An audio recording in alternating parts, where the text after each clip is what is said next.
Hey people, hope you all are doing good. Welcome back to my channel Initial Solution. In this video, I'm going to show you how to turn off Android Auto.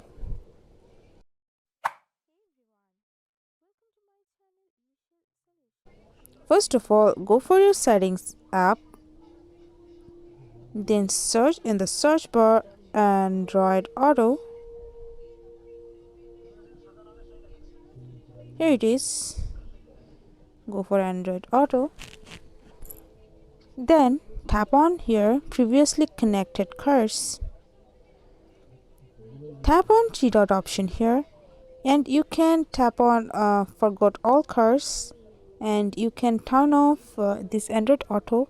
Otherwise you can just go for here in this accepted cars and you can specifically turn off here Android Auto.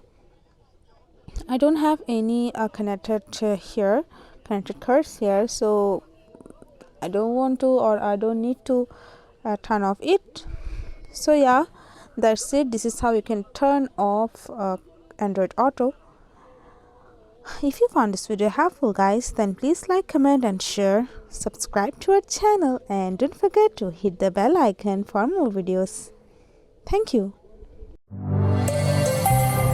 This video is sponsored by Zerosoft. Zerosoft offers graphics design, UI UX design, digital marketing and web development.